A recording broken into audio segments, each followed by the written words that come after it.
kalian yang mau beli rumah maupun apartemen dalam waktu dekat ini. Nah, kali ini kita mau bahas soal apartemen nih dan cari untung lewat investasi apartemen. Aduh, siapa yang udah penasaran?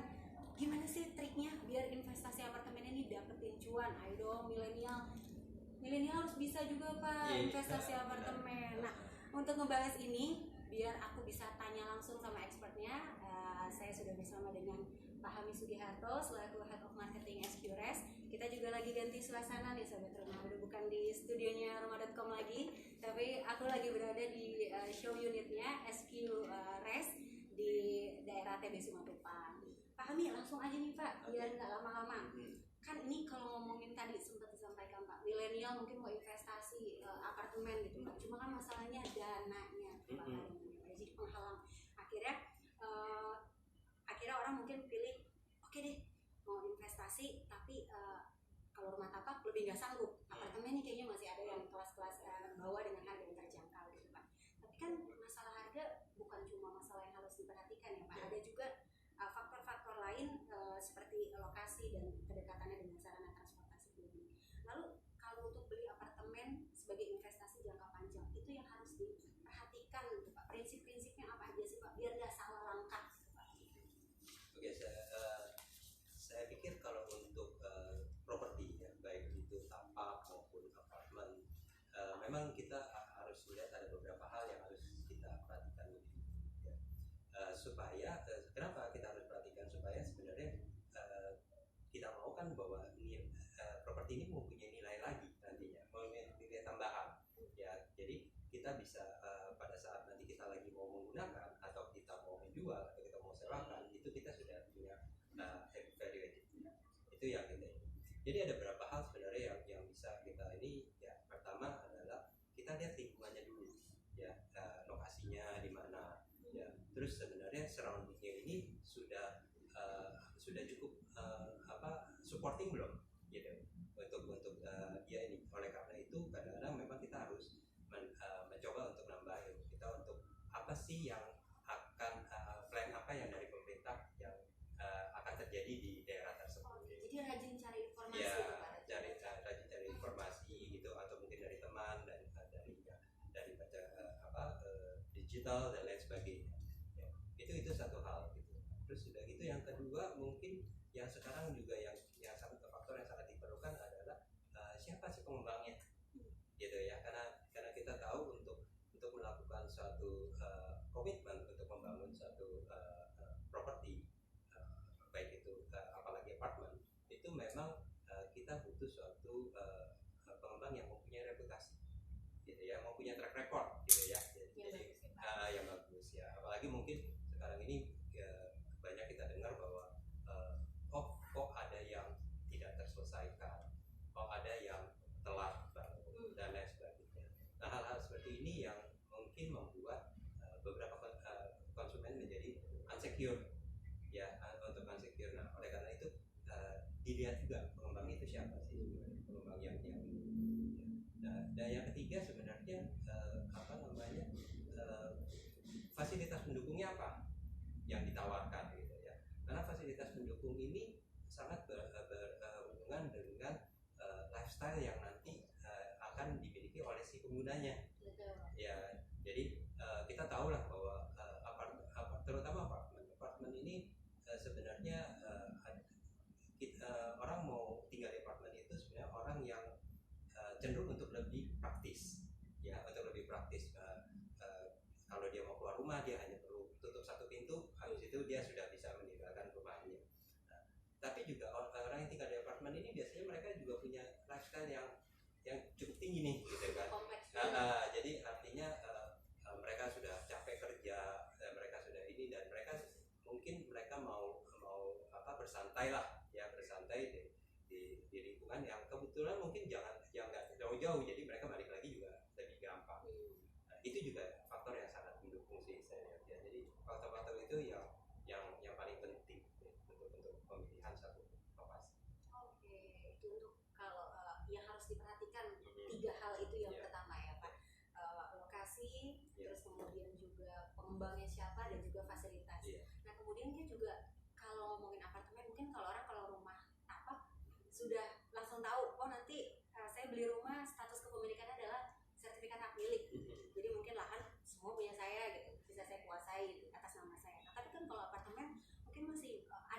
keraguan adalah karena ini status kepemilikannya bagaimana sih, karena kan satu bangunan dihuni oleh barang-barang orang gitu loh Pak.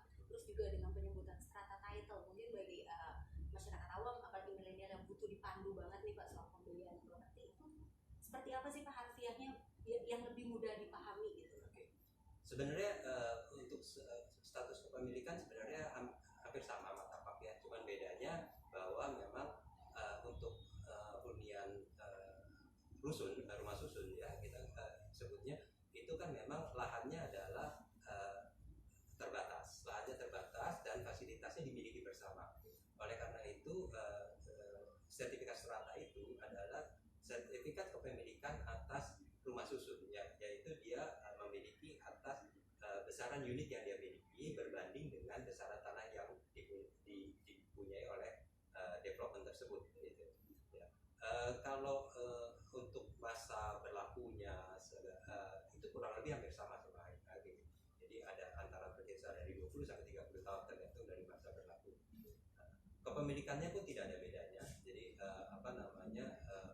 dari strata pun untuk pengalihan atau apabila mau dialihkan juga semua statusnya sama seperti itu pertama. Dan itu status kepemilikannya dengan jangka waktu itu nanti bisa diperpanjang. Bisa diperpanjang, ya bisa diperpanjang. Nah, sama, jadi persis sama seperti hari ini. Pak, kalau misalnya status kepemilikan dari apartemen berupa sertifikat HGB atau strata title itu, kalau untuk dipakai untuk kebutuhan juga mungkin suatu saat mungkin mau beli investasi apartemen yang lain tapi mungkin mau pakai dananya bank cicilan atau itu juga bisa nggak sih Pak bisa. Sebagai agunan? Iya, jadi untuk kolateral ya sebenarnya bisa semua, makanya saya bilang sebenarnya status strata dengan status HGB itu boleh dibilang sama. Okay. Jadi kalau misalnya mau diagungkan kembali atau mau ini semua sifatnya sama. Oke, jadi ini benar-benar aman, nggak usah ada yang perlu dikhawatirkan. Iya. Karena mau dibawa kemana juga legalitasnya sah ya Pak ya. Oke, Pak Hamid, selanjutnya nih Pak, sebelum nanti ada beberapa pertanyaan yang masuk ke Instagram dan juga Facebooknya rumah.com. Jadi sobat rumah yang mau tanya-tanya soal apartemen apa aja, masih bingung nih soal gimana cara beli, mungkin kalau kredit apartemen seperti apa, Pak Hamid boleh bantu jawab ya Pak ya. Oke. Nah Pak, ini kalau masih ngomongin investasi apartemen nih Pak, kan banyak yang lebih suka apalagi kalau investor nih Pak, karena naik harganya jauh lebih cepat, apalagi lokasinya nih kalau premium ya Pak ya. Nah mungkin tapi kalau bagi kita yang first time buyer mungkin harus ada yang diantisipasi adalah mau lagi ngumpulin DP, nggak taunya apartemen incarannya udah naik harga gitu loh Pak. Nah mungkin ada nggak sih Pak yang mereka harus tahu gitu loh Pak, sobat rumah ini ada momen-momen tertentu yang pengembang tuh bisa menaikkan harga 1 kali, 2 kali dalam setahun, atau mungkin justru harganya nggak naik sama sekali. Iya, oke. Sebenarnya perbedaan yang paling mendasar adalah jangka waktu inden ya, kalau kita bilang inden antara rumah dan apartemen itu adalah kalau apartemen memang agak lebih panjang. Jadi biasanya kalau rumah itu berkisaran sekitar 12 bulan, dia bisa serah terima. Apartemen itu berkisaran sekitar 48 bulan atau 4 tahun gitu. Oleh karena itu memang secara normal biasanya apartemen itu mempunyai kenaikan lebih tinggi pada saat dia serah terima karena waktunya juga lebih panjang. Nah, tapi kalau tadi Pak Tia tanya kapan yang paling tepat, ya secara otomatis biasanya pasti developer itu akan memberikan harga terendah pada saat early bird, pada saat penjualan perdana ya. Dan biasanya makanya investor itu mereka masuk pada saat yang awal-awal gitu ya. Nah, tinggal nanti mereka akan menunggu sampai dengan serah terima, itu adalah yang mereka katakan biasanya harga tertingginya ya. Baru setelah itu harga akan merambat naik lagi sesuai dengan servis yang ditawarkan oleh apartemen tersebut. Jadi maksudnya kenyamanan apa ini yang udah diterima sama konsumen ya. Kalau memang konsumen merasa nyaman segala macam, biasanya harga akan naik lagi gitu. Dan tergantung permintaannya juga sih, tergantung daripada demandnya juga. Nah kalau faktor-faktor eksternal kayak infrastruktur itu juga cepat nggak sih Pak pengaruhnya kepada kenaikan? Ya pasti. Jadi balik lagi nih kan tadi saya bilang bahwa biasanya orang tinggal di apartemen itu dia butuh sesuatu yang praktis gitu ya. Jadi artinya pengembangan yang ada di sekitar dia, ya misalnya ada infrastruktur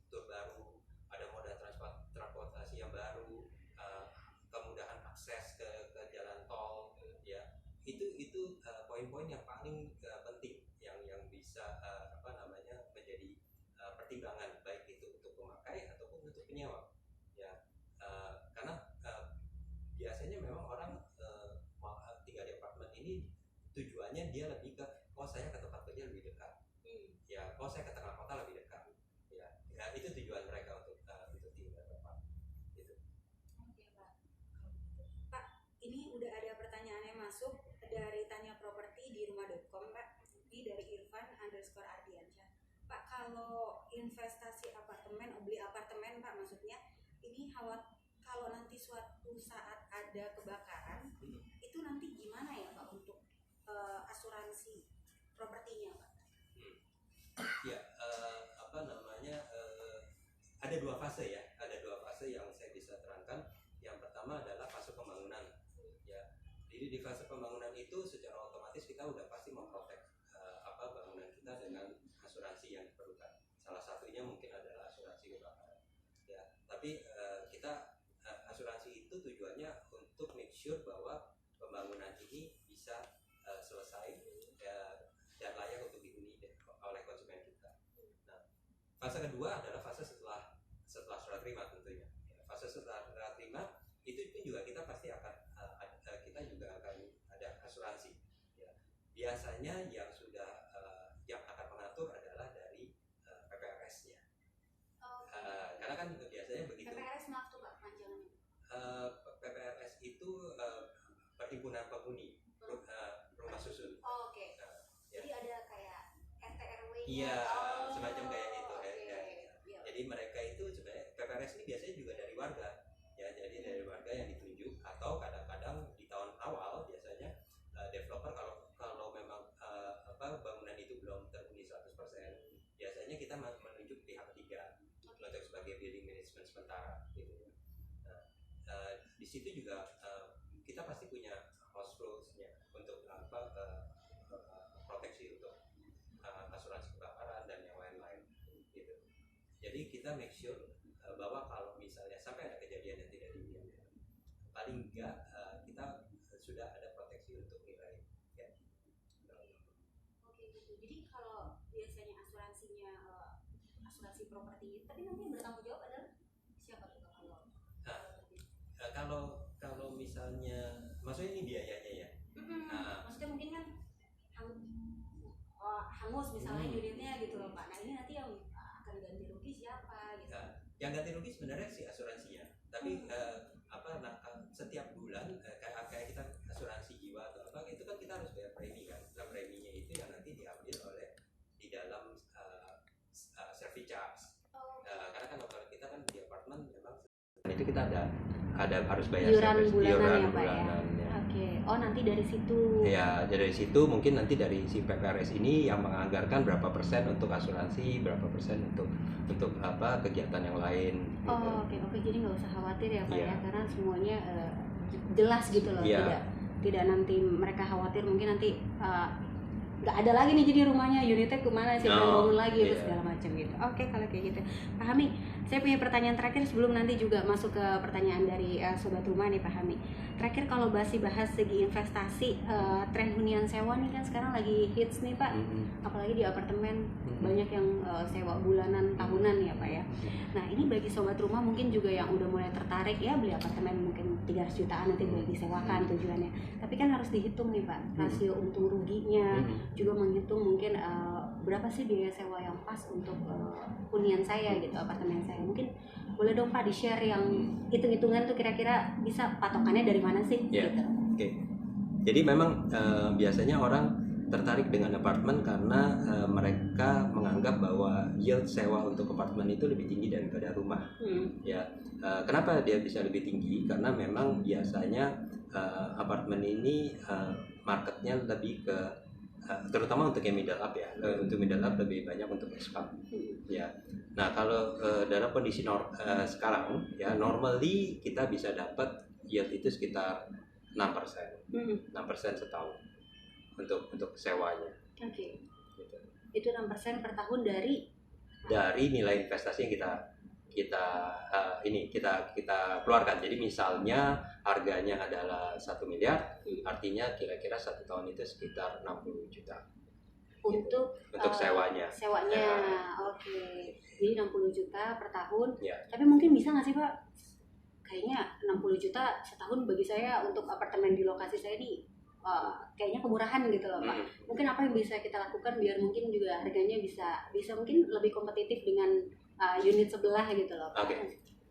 Ya, balik lagi nih ke masalah fasilitas yang ada di dalamnya gitu di ya. Di dalam lingkungan si apartemennya sendiri gitu ya. Jadi kalau fasilitas penunjangnya itu banyak ya, dan akhirnya menyebabkan demand-nya itu akan menjadi tinggi ya. Nah, kalau demand-nya tinggi secara otomatis biasanya apartemen tersebut bisa mempunyai nilai lebih.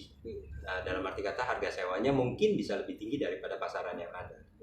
Ini saya tadi cuman acuan itu saya ambil yang secara average gitu ya, secara rata-rata aja. Ya, kira-kira 6% dari harga apartemennya yang kita beli pertama kali, atau mungkin ngikutin terus Pak kalau harganya naik sekarang? Kalau harganya naik ya kurang lebih sih saya jadi kurang lebih ada di sekitar situ sih. Masih di sekitar itu. Oke, kalau kayak gitu. Pak, masih nyambung sama tadi ngomongin mungkin bisa lebih kompetitif, tapi harus balik lagi ke fasilitas yang dipunya apa aja nih Pak. Ini Mas Peanut_pause di Instagramnya rumah.com nih Pak, komen tanya ketinggalan mungkin yang di awal Pak, fasilitas apa yang harus diperhatikan dalam membeli apartemen? Mungkin minimalnya kali Pak ya. Minimalnya tuh fasilitas harus ada apa? Yang dibangun sama pengembang tuh di dalam apartemen apa sih? Oke. Jadi kalau yang basic facility yang ada di apartemen itu ya seperti yang kita tahu lah ya, mungkin ada sarana untuk olahraga gitu ya. Jadi ada swimming pool, ada gym area. Betul. Ya, itu normal, dan ada beberapa fasilitas pendukung yang juga biasanya ada, seperti kayak ada ruang pertemuan. Ya, ruang pertemuan, ada tempat bermain anak biasanya. Ya, itu adalah basic facility yang biasanya apartemen itu sediakan. Nah, tapi sebenarnya ada yang perlu kita perhatiin juga sebenarnya adalah fasilitas surrounding. Karena sekarang kan juga kita juga bisa menjadikan fasilitas yang walkable kan, ya, yang jalan sedikit udah dapat kan. Itu juga mungkin yang bisa kita lihat. Fasilitas surrounding itu mungkin adalah sekolahan, ya, rumah sakit, ya, terus udah gitu entertainment center, atau mungkin kebutuhan pokok yang seperti kayak supermarket, ya. Itu yang bisa menjadi daya tarik juga gitu. Itu yang harus diperhatikan, karena biasanya orang pilih apartemen karena biasanya lokasinya memang lebih strategis ketimbang mungkin 300 di sini lebih strategis, kalau rumah 300 mungkin agak dalam-dalam gitu, mengingat yang dibeli adalah lahan gitu ya. Nah Pak, ini juga ada yang masuk dari Kristia Olive. Pak, mau tanya dong cara mulai investasi properti untuk anak kuliah. Wah, kuliah juga sekarang mau Pak. Banyak apartemen mahasiswa juga sekarang. Iya. Ya sebenarnya memang kita harus lihat dari budgetnya dulu ya. Artinya gini, semua itu kan kita akan ukur dari returnnya berapa sih ke kita gitu. Jadi awalnya kita set up budget dulu sesuai dengan yang kita bisa dapatkan, baru kita coba explore apartemen mana nih yang kira-kira yang paling bagus untuk budget saya. Gitu ya. Itu balik lagi ke yang depan tadi kita bilang, kita lihat lokasinya, kita lihat fasilitas pendukung, kita lihat sarana transportasi dan lain sebagainya gitu loh. Ya. Bukan berarti yang apartemen yang murah gainnya lebih kecil daripada yang mahal, ataupun sebaliknya gitu. Jadi yang paling penting adalah pemilihan dari produknya sendiri kalau saya bilang. Oke, gitu. Pak, terakhir menutup nih Pak, ada komen dari outstanding. Kalau gain, mungkin masalah tadi yield, kenaikan harga ya Pak. Kayaknya tergantung masuknya kapan. Mungkin masuk bangunnya kali ya Pak, atau gimana Pak? Enggak. Ya kalau sebenarnya gini. Kalau tadi saya bilang kalau bahwa staging untuk pembelian apartemen itu cukup panjang ya. Biasanya rata-rata sekitar 4 tahun. Ya. Nah, tinggal sekarang kalau anda berharap dengan gain yang terbesar, biasanya anda akan mulai dari yang early bird yang di awal. Tapi early bird ini kan juga punya spekulasi. Betul. Ya kan, karena anda belum tahu sama sekali barang yang mau dibangun seperti apa. Masih marketnya. Iya, masih hanya market, Iya. gitu kan. Makin lama makin kelihatan wujudnya, tapi harga juga akan makin tinggi, gitu. Nah, tinggal sekarang saya bilang tinggal sekarang antara spekulasi dengan gain yang anda mau ini, anda ada di mana gitu. Posisinya ada di mana gitu ya. Kalau anda bilang, oh saya bukan orang yang terlalu spekulasi, saya perlu wujudnya dulu, ya berarti mungkin anda bisa masuk di tengah perjalanan. Gitu. Tapi kalau memang kita lebih berani ambil resiko untuk bisa ini, ambil dari awal, karena pasti biar gimana pun harga awal itu adalah harga yang terendah. Tapi tetap Pak, cek dulu itu pengembangnya Pak, maksudnya Iya. Jangan sampai kita sudah seberani itu ternyata adalah pengembangnya mungkin kurang kompeten sehingga akhirnya tidak terbangun. Betul. Kayak gitu Pak. Oke Pak, mau aku tutup tapi ini sayang Pak, satu nih bagus nih Pak. Rama 24 Irwansyah. Kalau masa bangunan apartemen biasanya berapa puluh tahun? Mungkin kalau status kepemilikan kan 30 tahun maksimum udah bisa diperpanjang ya Pak. Mungkin bangunannya berapa tahun? Oke. Sebenarnya gini, bangunan itu kalau dalam regulasi yang ada, kita akan ditinjau per 30 tahun juga. Per 25 sampai 30 tahun. Jadi ada ini. Nah, tinggal masalahnya nanti pada saat peninjauan kembali itu faktor kelayakannya seperti apa. Nah kalau memang dirasa masih layak, ya artinya akan diperpanjang lagi. Tapi kalau enggak, ya mungkin nanti itu ada klausul-klausul yang akan ditentukan. Tapi tidak mungkin dengan solusi renovasi gitu kan Pak? Bisa aja. Jadi balik lagi tadi seperti yang saya bilang, di dalam service charge itu sebenarnya ada mengandung dana yang ditahan untuk kayak misalnya renovasi, misalnya ada kerusakan lift dan lain sebagainya. Jadi nggak semua terpakai habis untuk mungkin pekerja perawatan, enggak ya Pak? Betul, karena ini kan memang milik bersama kan. Betul. Milik bersama, jadi apabila memang ada perubahan yang memang sudah disepakati oleh semua konsumen yang pemakai yang ada, maka ya mereka istilahnya urunan lagi lah untuk memperbaiki atau untuk membuat menjadi lebih baik dan lain sebagainya. Kalau kayak gitu Pak Hami, terasa waktu berbicara kita sudah habis nih Pak. Udah 30 menit berlalu. Sobat Rumah, terima kasih banyak atas kehadirannya kalian pada sore hari ini. Jangan lupa saksikan Curhat Rumah di bulan depan. Kita mau bahas apa, tunggu ya. Bagi yang ketinggalan, jangan lupa saksikan juga Curhat Rumah di curhatrumah.com, atau juga bisa lihat lagi videonya di Facebook. Dan kalau masih mau tanya-tanya seputar properti, bingung, langsung aja ke tanyaproperti@rumah.com. Sampai ketemu lagi. Bye-bye. Facebook suka masih ada.